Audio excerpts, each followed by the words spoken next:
ആശ്വാസം നേടാം. ഹൃത്തിനുള്ളിൽ ജീവൻ നൽകും വചനം, തിരുവചനം.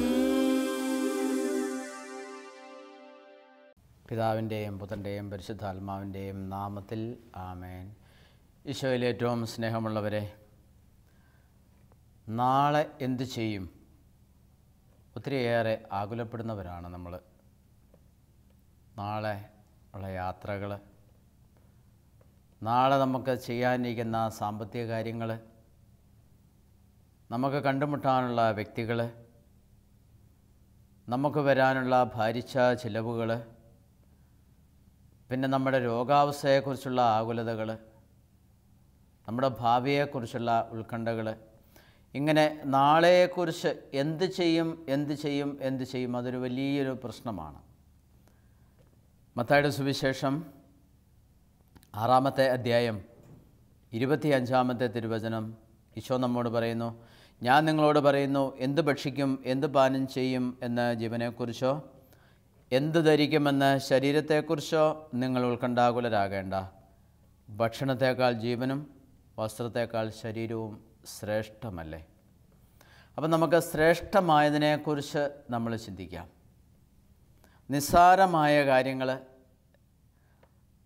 ദൈവം നമുക്ക് തരാനിരിക്കുന്ന കാര്യങ്ങളും അനുഗ്രഹങ്ങളും,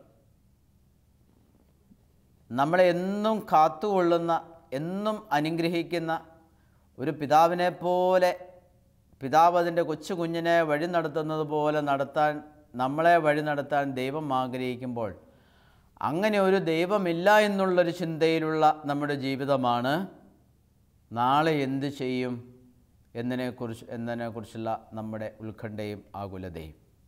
കാരണം നമ്മളെ താങ്ങുന്ന ഒരു ദൈവം, വിജാതീയരാണിതെല്ലാം അന്വേഷിക്കുന്നത്, നിങ്ങൾക്കിവയെല്ലാം ആവശ്യമാണെന്ന് നിങ്ങളുടെ സ്വർഗീയ പിതാവിനറിയാം.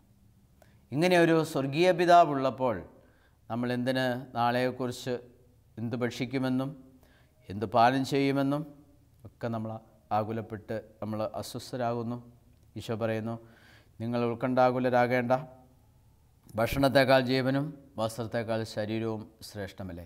അപ്പം നമ്മളെപ്പോഴും ശ്രേഷ്ഠമായതിനെക്കുറിച്ച് മാത്രം ചിന്തിക്കുക. ശ്രേഷ്ഠമായ കാര്യങ്ങളെക്കുറിച്ച് മാത്രം നമ്മൾ ചിന്തിക്കുമ്പോൾ ദൈവം നമ്മുടെ എല്ലാ കാര്യങ്ങളും നമുക്ക് വേണ്ടി തേടിക്കൊള്ളും. മനുഷ്യരുടെ എല്ലാം വലിയ പ്രശ്നമാണ് നാളേക്ക് വേണ്ടിയുള്ള ഈ കരുതൽ. മനുഷ്യബുദ്ധിയിൽ ചിന്തിക്കുകയും പ്രവർത്തിക്കുകയും ചെയ്യുമ്പോൾ എത്ര കരുതിയാവരും നമുക്ക് മതിയാവുന്നില്ല. നമ്മുടെയൊക്കെ ആവശ്യങ്ങൾ വീണ്ടും വീണ്ടും വർദ്ധിച്ചുകൊണ്ടിരിക്കുന്നു. നമ്മുടെ കരുതലും വർദ്ധിച്ചുകൊണ്ടിരിക്കുന്നു. നമ്മുടെ ജീവിതത്തിൻ്റെ നല്ലൊരു ശതമാനം സമയവും ആരോഗ്യവും നമ്മുടെ പണവും ഒക്കെ നമ്മുടെ ഭാവി സുരക്ഷിതമാക്കുന്നതിന് വേണ്ടിയുള്ള പരിശ്രമത്തിനിടയിൽ അങ്ങനെ അങ്ങ് തീരുകയാണ്. അതുകൊണ്ട് അവസാനം നല്ലൊരു ജീവിതം, സന്തോഷപ്രദമായ ഒരു ജീവിതം നയിക്കാനുള്ള അവസരം നമുക്ക് ഇല്ലാതെ പോകും. അപ്പോൾ നമ്മുടെ എല്ലാ അധ്വാനങ്ങളും, മാനസികാരോഗ്യവും ശാരീരിക ആരോഗ്യവും നമ്മുടെ കഴിവുകളും നമ്മുടെ ബുദ്ധിയും എല്ലാം നമ്മൾ ഉപയോഗിച്ചുകൊണ്ടിരിക്കുന്നത് നാളത്തെ ദിനം എങ്ങനെ നമ്മൾ മനോഹരമാക്കാം എന്നതിനെക്കുറിച്ചാണ്. നമ്മൾ ആ അധ്വാനത്തിനിടയിൽ നന്നായി ജീവിക്കാനുള്ള, സന്തോഷിച്ച് ജീവിക്കാനുള്ള, കർത്താവിനെ അറിഞ്ഞ് ജീവിക്കാനുള്ള അവസരം മുഴുവനും നമ്മൾ നഷ്ടപ്പെടുത്തി കളയുകയാണ്. സുരക്ഷിതത്വവും സംരക്ഷണവും വലിയ കരുതലും നമ്മുടെ ജീവിതത്തിൽ നിന്ന് വിശ്വാസത്തെയും ആത്മീയ ചിന്തയും തൂത്തെറിയുന്നു. അമിതമായി നമ്മൾ സുരക്ഷിതത്വം തേടുന്നതും സംരക്ഷണം തേടുന്നതും നമ്മുടെ തന്നെ വലിയ കരുതലും എല്ലാം നമ്മുടെ ജീവിതത്തിൽ നിന്ന് വിശ്വാസത്തിൻ്റെ പ്രാധാന്യം എടുത്തു കളയുകയാണ്. നമ്മളെ സംബന്ധിച്ച് നാളേക്ക് വേണ്ടിയുള്ള കരുതലിന് നമ്മൾ ഒരുപാട് വില കൊടുക്കേണ്ട കാര്യമില്ല. കാരണം സ്നേഹിക്കുന്ന ഒരു പിതാവ് നമുക്കുള്ളതുകൊണ്ട്. നമ്മൾ മുമ്പോട്ട് വയ്ക്കുന്ന വാദഗതികൾ മനുഷ്യബുദ്ധിയെ നോക്കിയാൽ ശരിയാണ്. വിശ്വാസത്തിൻ്റെ കണ്ണുകൊണ്ട് നോക്കുമ്പോഴാണ് പലപ്പോഴും തെറ്റായി നമുക്ക് തോന്നുന്നത്. മത്തായിയുടെ സുവിശേഷം 6-ാമത്തെ അധ്യായം 26-ാമത്തെ തിരുവചനം, ആകാശത്തിലെ പക്ഷികളെ നോക്കുവിൻ, അവ വിതയ്ക്കുന്നില്ല, കൊയ്യുന്നില്ല, കളപ്പുരയിൽ ശേഖരിക്കുന്നുമില്ല, എങ്കിലും നിങ്ങളുടെ സ്വർഗീയ പിതാവ് അവയെ തീറ്റിപ്പോറ്റുന്നു. അപ്പം നമ്മുടെ ഒരു വിശ്വാസത്തിൻ്റെ കണ്ണുകൾ കൊണ്ട് കാണുമ്പോൾ, വചനം വായിച്ച് ധ്യാനിച്ച് വചനത്തിൻ്റെ അടിസ്ഥാനത്തിൽ നമ്മൾ ജീവിക്കുമ്പോൾ, മാനുഷികമായ ചില നമ്മുടെ വഴികളൊക്കെ വിഡിതരമായിട്ട് നമുക്ക് തോന്നാം.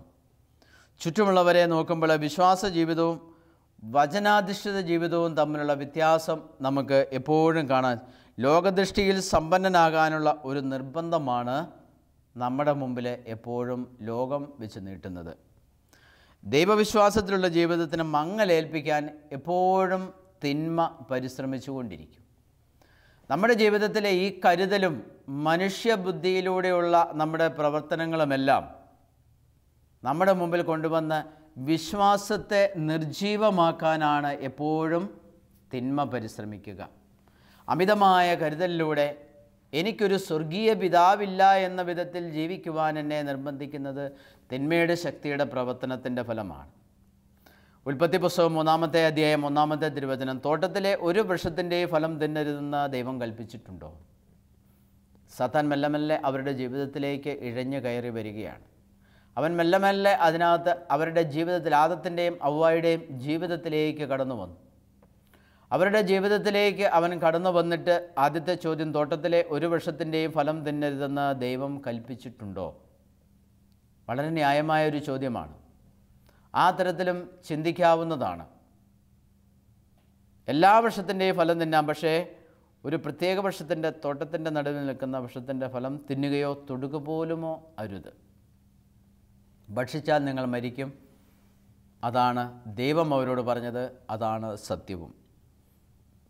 നല്ല ചിട്ടപ്പെടുത്തിയ വാദഗതികളാണ് പിശാച് നമ്മുടെ വിശ്വാസത്തെ തകർക്കുന്നതിന്, വിശ്വാസത്തെ തകർത്ത് ഒരു കരുതലിൻ്റെയും സുരക്ഷിതത്വത്തിൻ്റെയും ജീവിതം നയിക്കാൻ നമ്മളെ നിർബന്ധിക്കുന്നതിന് നമ്മുടെ മുമ്പിൽ കൊണ്ടുവരുന്നത്. ഈ ചിട്ടപ്പെടുത്തിയ വാദഗതികളിൽ നമ്മൾ പലപ്പോഴും വീണുപോകും. സാത്താൻ ആദത്തിനും ഹവ്വായ്ക്കും കൊടുക്കുന്ന വഴി, നിങ്ങൾ മരിക്കുകയില്ല, അത് തിന്നുന്ന ദിവസം നിങ്ങളുടെ കണ്ണുകൾ തുറക്കുമെന്നും നന്മയും തിന്മയും അറിഞ്ഞ് നിങ്ങൾ ദൈവത്തെ പോലെ ആകും. ഇവിടെ സാത്താൻ്റെ മറുപടി ചിന്തിപ്പിക്കുന്ന മറുപടിയായിരുന്നു. അത് തിന്നുന്ന ദിവസം നിങ്ങളുടെ കണ്ണുകൾ തുറക്കുമെന്ന് നന്മയും തിന്മയും അറിഞ്ഞ് നിങ്ങൾ ദൈവത്തെ പോലെ ആകുമെന്ന് മനുഷ്യബുദ്ധിയിൽ നോക്കിയാൽ ശരിയല്ലേ? ദൈവം നമ്മളെ കബളിപ്പിക്കുകയല്ലായിരുന്നു. ആ തരത്തിലുള്ള ഒരു ചിന്തയിലേക്ക് തിന്മ അവരുടെ ബുദ്ധിയെ നയിച്ചു. മനുഷ്യനോടുള്ള പ്രത്യേക താല്പര്യം കൊണ്ടല്ല, അവൻ്റെ ആത്മാവിനെ തകർക്കുക, അവൻ്റെ ആത്മീയ ജീവിതത്തെ തകർക്കുക, ദൈവവുമായിട്ടുള്ള അവൻ്റെ ബന്ധത്തെ തകിടം മറിക്കുക, ഈ ഒരു ലക്ഷ്യത്തോടു കൂടിയാണ് പിശാച് ഈ വാദഗതി വളരെ ചിട്ടപ്പെടുത്തിയ രീതിയിൽ ആക്കി അവരുടെ മുമ്പിൽ വെക്കുന്നത്. ദൈവത്തിൻ്റെ വാക്കിനെതിരെ നിൽക്കാൻ നമ്മെ നിർബന്ധിക്കുന്നത് എപ്പോഴും പിശാചാണ്. ഒരു പരിധിയിൽ കഴിഞ്ഞുള്ള നമ്മുടെ കരുതൽ കർത്താവ് പറഞ്ഞ വചനത്തിന് എതിരായ ഒരു ജീവിതശൈലിയാണ്. ദൈവത്തിൻ്റെ 10 കൽപ്പനകളും ലംഘിക്കാൻ തിന്മ നമ്മളെ എപ്പോഴും നിർബന്ധിച്ചുകൊണ്ടിരിക്കും. 10 കൽപ്പനകൾക്കും എതിരായി വളരെ തന്ത്രപരമായ രീതിയിൽ തിന്മയുടെ ശക്തി നമുക്കെതിരെ കൊണ്ടുവരാനും, എന്ത് ഭക്ഷിക്കും, നാളെക്കുറിച്ച് ആകുലപ്പെടും, നാളെക്കുറിച്ച് ഒരല്പം ചിന്തയൊക്കെ വേണ്ടേ, ഒരു കരുതലുമില്ലാതെ ജീവിച്ചാൽ മതിയോ, ഇതെല്ലാം തിന്മയുടെ ശക്തി നമ്മുടെ മുമ്പിൽ കൊണ്ടുവന്ന് അമിതമായ രീതിയിൽ നമ്മുടെ സുരക്ഷിതത്വവും സംരക്ഷണവും തിന്മ ഏറ്റെടുക്കുകയാണ്. മാതാപിതാക്കളെ ബഹുമാനിക്കുക 10 കൽപ്പനകളിൽ ഒന്നാണ്. പക്ഷേ മാതാപിതാക്കളെ ബഹുമാനിക്കണം, അവരെ സ്നേഹിക്കണം, അവരെ ശുശ്രൂഷിക്കണം, ഇതൊക്കെ ചെയ്യേണ്ടതാണ്. പക്ഷേ ഇന്ന് അനേക മക്കൾ അവരുടെ മുമ്പിൽ വയ്ക്കുന്ന ന്യായഗതി, ഞങ്ങൾക്ക് ജോലിക്ക് പോകണം, ജോലി കഴിഞ്ഞ് വന്ന് ഞങ്ങൾക്ക് സമയമില്ല, മാതാപിതാക്കളെ അന്വേഷിക്കുവാൻ ഞങ്ങൾക്ക് സമയവുമില്ല, സാഹചര്യവും ഇല്ല, ജോലി ചെയ്യണ്ടേ, ജോലി ചെയ്തില്ലെങ്കിൽ ഞങ്ങൾക്ക് ജീവിക്കാൻ പറ്റുമോ, ഇത്തരത്തിലുള്ള വാദങ്ങളുണ്ട്. പക്ഷേ ദൈവത്തിൻ്റെ കൽപ്പന അതേപടി നിൽക്കുന്നു, മാതാപിതാക്കളെ ബഹുമാനിക്കുക. അതിനൊരു മാറ്റവും ഇല്ല. സമയമില്ലെന്നും ജോലിയുണ്ടെന്നും മറ്റു വാദഗതികളും നമ്മുടെ ഒരുപാട് ന്യായങ്ങളും പറഞ്ഞ് നമ്മൾ അതിനെ ഖണ്ഡിക്കാൻ ശ്രമിക്കുമ്പോഴും ദൈവത്തിൻ്റെ കൽപ്പന അതുപോലെ നിൽക്കുന്നു. അത് നമ്മുടെ അനാവശ്യമായ ഒരു കരുതലും വിശ്വാസമില്ലായ്മയും കൊണ്ട് ആ ഒരു കൽപ്പന ലംഘിക്കുവാൻ നമ്മുടെ ചുറ്റുപാടും സാഹചര്യങ്ങളും എടുത്തു വെച്ചുകൊണ്ട് നമ്മളതിനെ ന്യായീകരിച്ചുകൊണ്ട് വളരെ ബോധപൂർവം അത് നമ്മൾ മണ്ണിട്ട് മൂടുകയാണ്. അതുപോലെ തന്നെ 10ാം ക്ലാസ്സിൽ പഠിക്കുന്ന ഒരു കുട്ടി അല്ലെങ്കിൽ +2 പഠിക്കുന്ന ഒരു കുട്ടി അവന് പരീക്ഷയുടെ സമയത്ത് അല്ലെങ്കിൽ സ്കൂൾ പഠിക്കുന്ന സമയത്ത് അവനിട ദിവസങ്ങളെല്ലാം പള്ളിയിൽ പോകുവാനായിട്ട് ആഗ്രഹിക്കുന്നു. അപ്പോൾ അവനോട് അവൻ്റെ മുമ്പിൽ വയ്ക്കുന്ന ഒരു വാദഗത ഇതാണ്: നീ 10ാം ക്ലാസ്സിലല്ലേ പഠിക്കുന്നത്, നീ +2 പഠിക്കുന്നത്, നീ എഴുതുന്ന പരീക്ഷയ്ക്ക് വിജയം വരിക്കണമെങ്കിൽ പള്ളിയിൽ പോയാൽ എങ്ങനെയാണ് ശരിയാവുക? നീ പ്രാർത്ഥിക്കുവാനാണെന്ന് പറഞ്ഞ് ഒരുപാട് സമയം അതിന് ചെലവഴിച്ചാൽ എങ്ങനെയാണ്? നീ പഠിക്കണ്ടേ? ശരിയാണ്, പഠിക്കണം. പള്ളിയിൽ പോകണ്ട, പഠിച്ചാൽ മതി എന്നും പള്ളിയിൽ എന്നും പോകുന്നതല്ലേ, പരീക്ഷ കഴിഞ്ഞും പള്ളിയിൽ പോകാമല്ലോ, ഇത്തരത്തിലുള്ള വാദഗതികളെല്ലാം ഒരുപാട് മാതാപിതാക്കൾ വയ്ക്കാറുണ്ട്. അങ്ങനെ നമ്മുടെ കുട്ടികളുടെ വിദ്യാഭ്യാസത്തിന്, പഠനത്തിന് ആത്മീയ ജീവിതത്തേക്കാൾ കൂടുതൽ പ്രാധാന്യം നൽകുന്നതായി നമ്മുടെ ജീവിതത്തിൽ ആ ഒരു ചുറ്റുപാടും സാഹചര്യവും ആ സംസാര രീതികളും വന്നു കഴിയുമ്പോൾ കുട്ടികളുടെ ഹൃദയത്തിലും സ്വാഭാവികമായിട്ടും പള്ളിയേക്കാളും പ്രാർത്ഥനയേക്കാളും വിശുദ്ധ കുർബാനയേക്കാളും ആത്മീയ ജീവിതത്തെക്കാളും പ്രധാനപ്പെട്ടത് എൻ്റെ പഠനവും എൻ്റെ ജോലിയും എൻ്റെ ജീവിത സാഹചര്യങ്ങളുമാണ് അവരുടെ മനസ്സിൽ നമ്മൾ വരച്ചിട്ട് കഴിയുമ്പോൾ, പ്രായമായി അവർ ജോലിയിൽ പ്രവേശിച്ചു കഴിയുമ്പോൾ മാതാപിതാക്കളെ ബഹുമാനിക്കണമോ, ജോലിക്ക് പോകണമോ, സമയമില്ലാത്ത അവസ്ഥയുണ്ട്. ഈ ഒരു ചിന്തയിലെ അവരിലേക്കും വരും. പ്രിയപ്പെട്ട സഹോദരങ്ങളെ, നമ്മുടെ ആധ്യാത്മിക ജീവിതം അതേറ്റവും പ്രധാനപ്പെട്ടത്. കർത്താവ് പറയുന്നത്, നിങ്ങളാദ്യം അവിടുത്തെ രാജ്യവും അവിടുത്തെ നീതിയും അന്വേഷിക്കുക. നിങ്ങളാദ്യം അവിടുത്തെ രാജ്യവും അവിടുത്തെ നീതിയും അന്വേഷിക്കുക. അതോടൊപ്പം മറ്റുള്ളവയെല്ലാം ദൈവം നമുക്ക് തരും എന്നാണ് പറഞ്ഞിരിക്കുന്നത്. നമ്മളൊക്കെ ഒത്തിരി പ്രാർത്ഥിക്കുന്നവരാണ്. എങ്ങനെയാണ് പ്രാർത്ഥിക്കുന്നത്? നമ്മുടെ നല്ല ശതമാനം പ്രാർത്ഥനകളും ഭയപ്പെട്ടിട്ടുള്ള പ്രാർത്ഥനയാണ്. രക്ഷപ്പെടണം, ജീവിക്കണം, അതിനു വേണ്ടിയുള്ള സുരക്ഷിതത്വം ലഭിക്കണം, സംരക്ഷണം ലഭിക്കണം, ആപത്തുകളിൽ പെടാതിരിക്കണം. നമ്മളൊക്കെ യാത്ര പോകുന്നതിന് മുമ്പ്, പ്രത്യേകിച്ച് അല്പം വലിയ യാത്രയാണെങ്കിൽ നമ്മൾ കാര്യമായിട്ട് പ്രാർത്ഥിക്കും. എന്തുകൊണ്ടാണ് യാത്ര പോകുമ്പോൾ നമ്മൾ പ്രാർത്ഥിക്കുന്നത്? പേടിച്ചിട്ട്. ഞാൻ പോകുന്ന വാഹനം അപകടത്തിൽപ്പെടാതിരിക്കാൻ, എനിക്ക് ഒരാപത്തും വരാതിരിക്കാൻ, അത്രമാത്രമേ എൻ്റെ പ്രാർത്ഥന ഉള്ളൂ. യാത്ര കഴിഞ്ഞ് ഞാൻ തിരിച്ചെത്തിയാൽ ഞാൻ സുരക്ഷിതനാണ്, പിന്നെ എനിക്ക് പ്രാർത്ഥനയില്ല. ഞാൻ പ്രാർത്ഥിച്ചു, ഞാൻ വലിയൊരു യാത്രയ്ക്ക് പോയി, ട്രെയിനിൽ കയറി, ഫ്ലൈറ്റിൽ കയറി ഒക്കെ ഞാൻ യാത്ര ചെയ്തു, യാത്ര കഴിഞ്ഞു ഞാൻ തിരിച്ചു വന്നു, ഇനി എനിക്ക് ആ പ്രാർത്ഥനയുടെ ആവശ്യം ഇല്ല. 10ാം ക്ലാസ്സിൽ പഠിക്കുന്ന കുട്ടി അല്ലെങ്കിൽ +2 പഠിക്കുന്ന കുട്ടി, നീ പഠിച്ചാൽ മതി, നീ പ്രാർത്ഥിക്കണ്ട, നീ പള്ളിയിൽ പോകണ്ട, കുദാശകൾ സ്വീകരിക്കുന്നതിൽ നിർബന്ധമില്ല, ഇതിലെല്ലാം അയവ് വരുത്തി മാതാപിതാക്കൾ കൊടുത്തിരിക്കുന്നു. നീ പഠിച്ചാൽ മതി. ദൈവത്തിൻ്റെ രാജ്യവും ദൈവത്തിൻ്റെ നീതിയും ആദ്യം അന്വേഷിക്കുന്നതിൽ താല്പര്യമുള്ള ആളാണോ നീ? എങ്കിൽ പള്ളിയിൽ പോയതിനു ശേഷം നീ പഠിച്ചാൽ മതി. ജെറമിയായുടെ പുസ്തകം 31-ാമത്തെ അധ്യായം, എഫ്രായിം, നീ എൻ്റെ ഓമനക്കുട്ടനല്ലേ, നീ എൻ്റെ വത്സലപുത്രൻ എന്ന് പറയുന്ന പിതാവിൻ്റെ ഒരു സ്നേഹമുണ്ട്. എഫ്രായിം, നീ എൻ്റെ വത്സലപുത്രനല്ലേ, ഓമനക്കുട്ടൻ. അത് ദൈവത്തിൻ്റെ ഒരു പരിഗണനയാണ്. ദൈവം ആ സ്നേഹത്തിൻ്റെ ആ അളവിലാണ് ദൈവം ഓരോരുത്തരെയും സ്നേഹിക്കുന്നത്. എഫ്രായിം, നീ എൻ്റെ വത്സലപുത്രനല്ലേ, എൻ്റെ ഓമനക്കുട്ടൻ. ദൈവം അതിലൊരിക്കലും മാറ്റം വരുത്തിയിട്ടില്ല.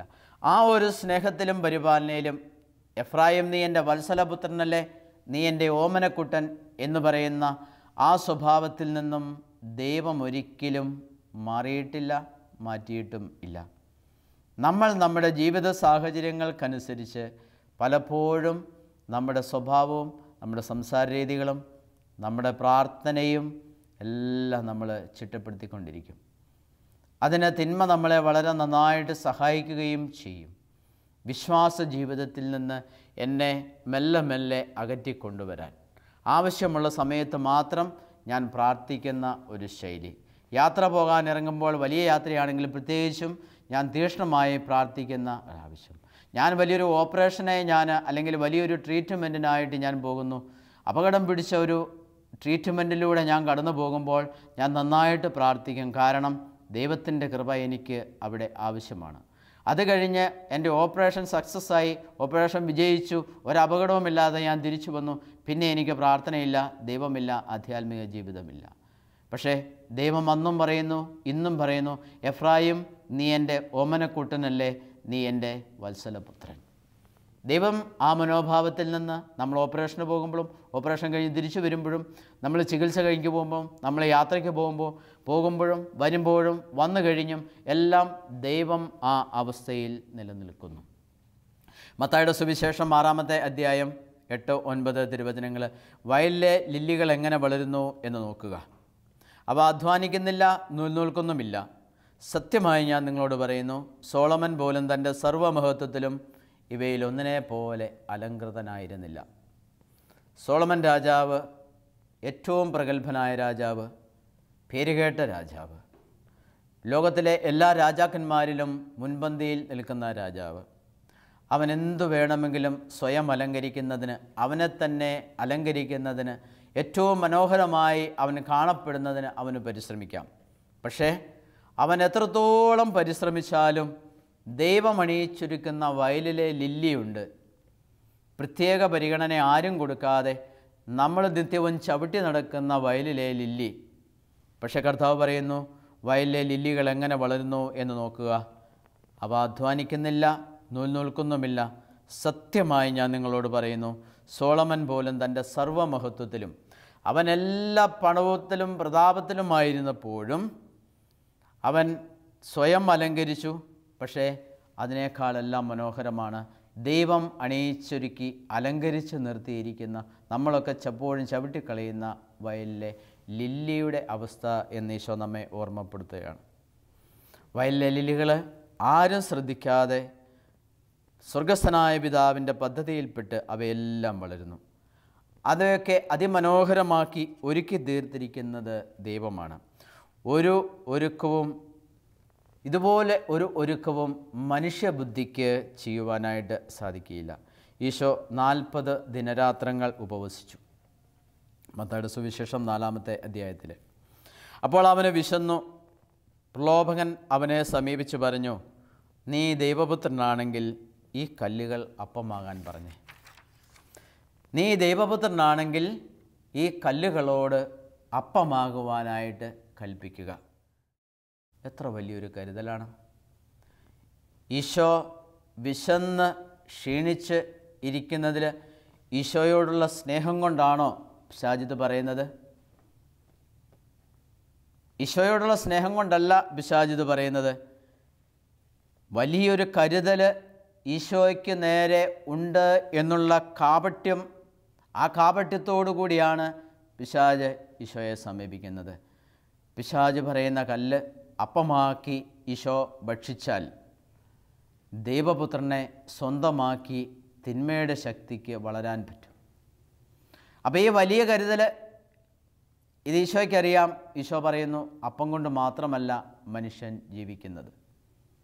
നമ്മുടെയൊക്കെ മുമ്പിൽ ഇത്തരത്തിൽ വലിയ അപ്പമായിട്ടും വലിയ കരുതലായിട്ടും വലിയ സുരക്ഷിതത്വമായിട്ടും തിന്മയുടെ ശക്തി നമ്മുടെ വിശ്വാസത്തെ ഇല്ലായ്മ ചെയ്തുകൊണ്ട് കടന്നു വരുമ്പോൾ അതിനെല്ലാം വചനം കൊണ്ട് മറുപടി കൊടുത്ത് ഈശോ വിജയിച്ചതുപോലെ വിജയിക്കുവാനായിട്ട് നമുക്ക് വചനത്തിൻ്റെ ശക്തിയിൽ മാത്രമേ, പരിശുദ്ധാത്മാവിൻ്റെ ശക്തിയിൽ മാത്രമേ നമുക്കതിനായിട്ട് സാധിക്കുകയുള്ളൂ. അതിനാദ്യം നമ്മൾ ചെയ്യേണ്ടത്, നമ്മൾ ആദ്യം അവിടുത്തെ രാജ്യവും അവിടുത്തെ നീതിയും അന്വേഷിക്കുക. അതോടൊപ്പം മറ്റുള്ളവയെല്ലാം നമുക്ക് നൽകപ്പെടും എന്നുള്ള ഒരു ചിന്തയാണ്. സ്നേഹമുള്ള സഹോദരങ്ങളെ, നമ്മുടെ ആധ്യാത്മിക ജീവിതത്തിൽ ഏറ്റവും പ്രാധാന്യം വിശുദ്ധ ഗ്രന്ഥത്തിനും ദൈവത്തിൻ്റെ വചനത്തിനും നമ്മുടെ ജീവിതത്തിൽ നൽകുന്ന പ്രാധാന്യമാണ്. ഈശോ പറഞ്ഞിട്ടുണ്ട് ഇത്, അതുകൊണ്ട് ഞാനത് ചെയ്യുന്നു.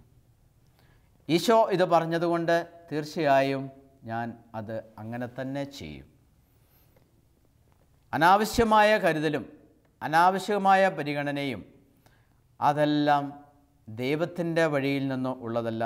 വലിയ കരുതൽ ഉണ്ടെന്ന കാപട്യം നടിച്ചു വരുന്ന തിന്മയുടെ ശക്തിയുടെ പ്രവർത്തനങ്ങളാണ് അത് മുഴുവൻ എന്ന് നമ്മൾ മനസ്സിലാക്കണം. അമിതമായ സുരക്ഷിതത്വം തേടലും കരുതലും ധനസമ്പാദനവും പ്രലോഭകൻ്റെ വഴിയാണ് എന്നുള്ള നല്ല ബോധ്യം നമ്മുടെ ജീവിതത്തിൽ നമുക്ക് ആവശ്യമാണ്. ഇതൊക്കെ വരുന്ന വഴി പ്രലോഭകൻ കൊണ്ടുവരുന്ന വഴിയാണ് എന്ന് ആദ്യമേ നമ്മൾ ചിന്തിക്കാനും മനസ്സിലാക്കാനും നമുക്ക് സാധിക്കണം. ഞാൻ ഓർക്കുന്ന ഒരിക്കൽ ഒരു വല്യമ്മയ്ക്ക് രോഗീലേപനം കൊടുക്കുവാനായിട്ട് ഞാൻ പോയി. ആ വല്യമ്മ ജീവിതത്തിൽ ഒത്തിരിയേറെ പ്രാർത്ഥിച്ച് ജീവിക്കുന്ന ഒരു വല്യമ്മയായിരുന്നു.